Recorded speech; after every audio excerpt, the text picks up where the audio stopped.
and that has even spilled over into the credit rating of Ghana, with Fitch moving downwards in terms of our credit rating, and it has led to a de facto closure of the capital market to the Ghanaian economy.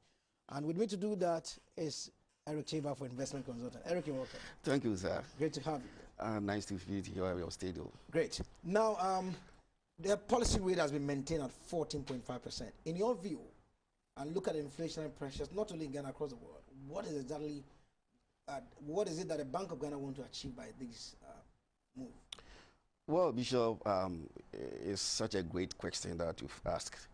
And per the market that you gave it out there really shows how the COVID-19 has crushed the world economy, and then looking at the issues that is going on between Ukraine and then Russia, and then you see all the superpowers countries, they are all coming into this issue, looking at the US of A.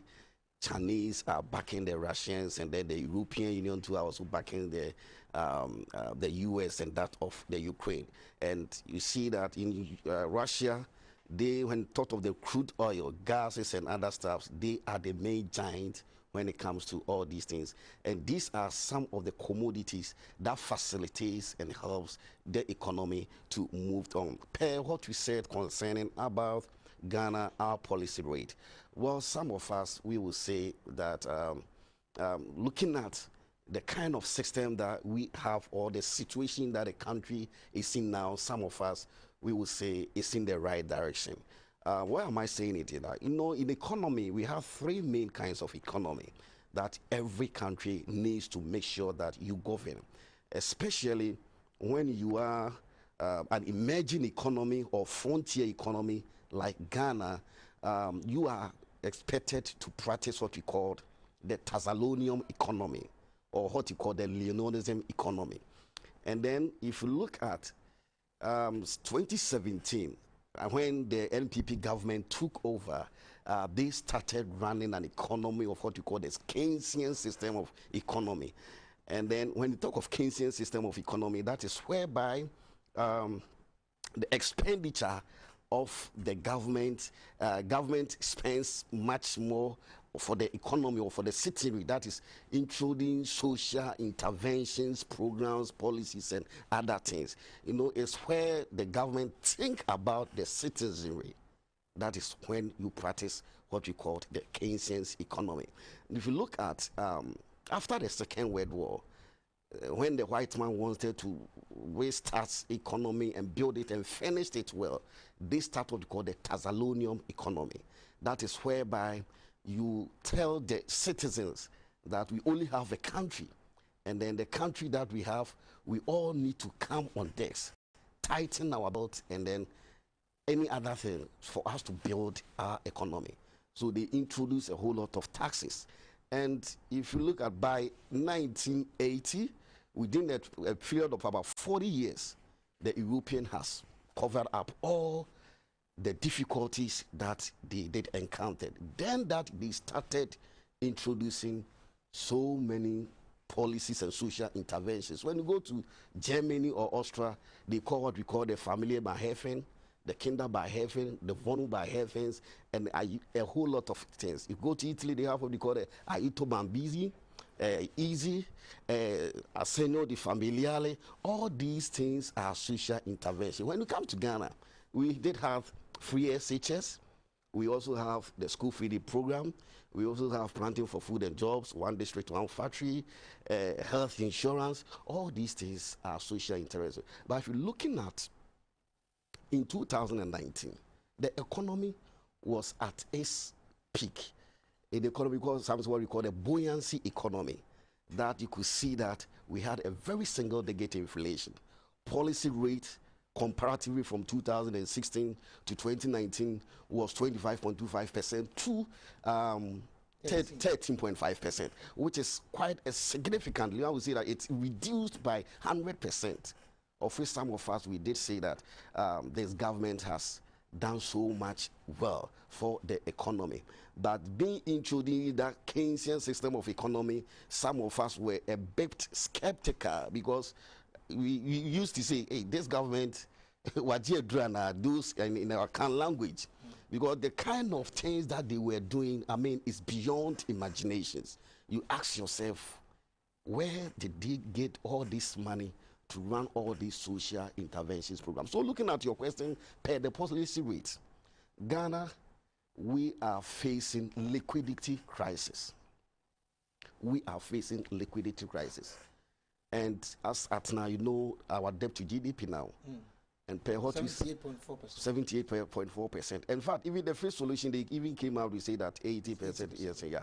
But now 78.5%, which is we've crossed the threshold. it's called the threshold rate. Because normally the threshold rate is between 60 to 62%. That is like when you are playing a football, and then when they knock you in the 18 line, you know that hey, you are in. So now government needs to put certain measures in place by going into the system what we call Thessalonian economy.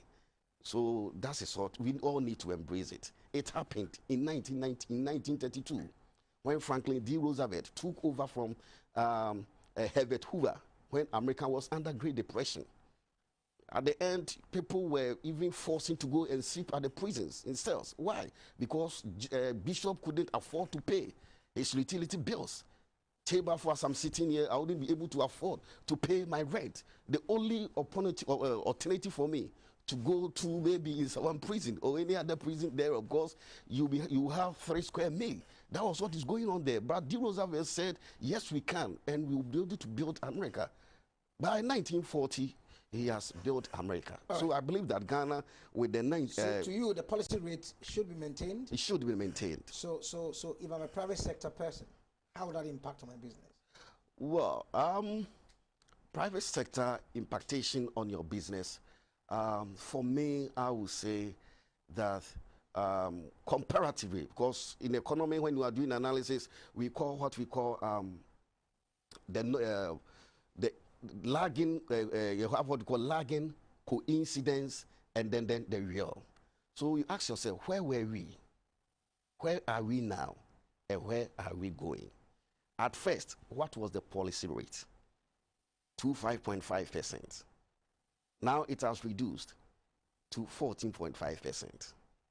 It tells you that there has been a significant reduction, although it's not what we expect as a country, looking at the global crisis, how COVID has dismantled the economy and destroyed everything.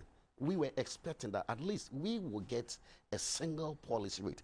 But then we shouldn't forget that the moment you only think about the citizenry, the country must first be considered first. Because once the country is moving on well, it will automatically affect you. So I believe that it's just a matter of time. All right, so let's look at the issue of the debt to GDP ratio. Yeah. It is come because we have overspent. That's it. And we are generating less revenue. Yeah. Now, how do we make sure that we do the balancing act very well? Because the Minister of Finance has announced it's going to reduce expenditure 2022 budget by 20%, implying that they want to make sure that they come within the fiscal consolidation framework. Yes, that is a very brilliant idea from the Ministry of Finance. That is what some of us were even agitating. And there comes in what we call the Thessalonian system of economy. That you don't only run everything Keynesian, that we are there, then you are putting milk honey onto in the system. So reducing it will discipline the government agencies.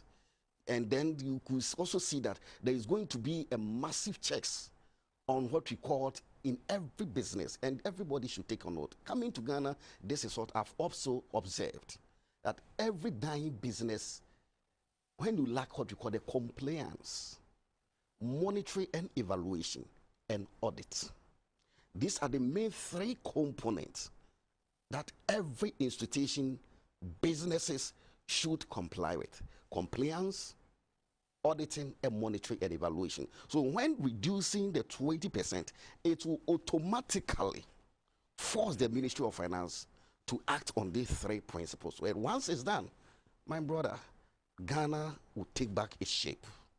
Take back its shape. You know, when government reduces expenditure, it's the biggest spender in the economy. Yeah. Invariably, we're going to see other businesses are going to suffer. For instance, if a road is supposed to be constructed from Accra to my hometown, Kede, automatically it might not be done because government is cutting expenditure. So the multiplier effect of that woman that sell watch along the chain, because if the road contractor is working, his workers will buy the watch there, it's going to affect that watch seller as well. Yeah, it's a very great question because most of the times you could hear and see some people are saying, okay, well, is it going to affect maybe free SHS or is going to affect some of these government interventions programs? I would say no. Let me give you one scenario. I believe that this is an informal communication, but I believe tomorrow is coming up live. National Service Secretariat, right? When Honorable Sexubi took over as an executive director, he did introduce a metric app that will be able to identify ghost names, right? So at the end of the day, we realized that over 14,000 ghosts has been not eradicated from the system. And when we calculated within a year, it is a whooping sum of over 112 million Ghana cedis. So that is why I brought the system, what we call the compliance, audit, and monitoring and evaluation. So it is going to check the various institutions. Not that the government is going to cut it out outrightly, but Ministry of Finance said it in ironically that there is going to be a massive checks on the various institutions. Then who is going to suffer? Cutting down 20% of the various, it tells you that the government is going to implement measures to make sure that those that matters, those that due, who qualify, that the expenditure must be accounted for. And this is what the government is embarking on now. And they will use the system, what we call the digitalization. So now Ghana, we are no more digitalized. We have what we call digitalize, and also digitalization. People should take these three things into perspective. I believe with a number of time, we will come and explain this into details. So in terms of revenue, we need revenue. We need revenue. Now, one revenue that has come on board is the e-levy. That's it. For me, apart from the e-levy, what else can we do to be able to ramp up revenue generation? Very great question. I saw when you went to the market, one of the area that the state can get revenue is called Ghana Stock Exchange. Ghana Stock Exchange. Now, if you go to the US of A, what they rely much on is the Wall Street. If you go to London, that is the second largest trading market in the world. That you go to the London Bullion, the LBD, that is London Bullion Market, or the London Stock Exchange. Why? If I want to trade, every investor, he can sit in his country and then read through your stock exchange, how Ghana Stock Exchange is proactively progressing. So, for instance, I can look at gold and see this year, last year, 2021, when I look through the Ghana Stock Exchange, if I have money, where I will inject my money in is FAMOC. Because FAMOC was leading among all the stock, the trading that was going on in stock exchange. So the government should make sure that the Ghana Stock Exchange is really working. That is where the money is. No, I don't know anybody. I don't know Bishop. I don't know anybody. And in fact, we the blacks, they don't even trust us. The only place that we trust is the stock exchange. But the culture has not been built. And this is the time that we are using this channel. This is the time we are using this channel to tell who the governing board or the administrators that the Ghana Stock Exchange is the solution.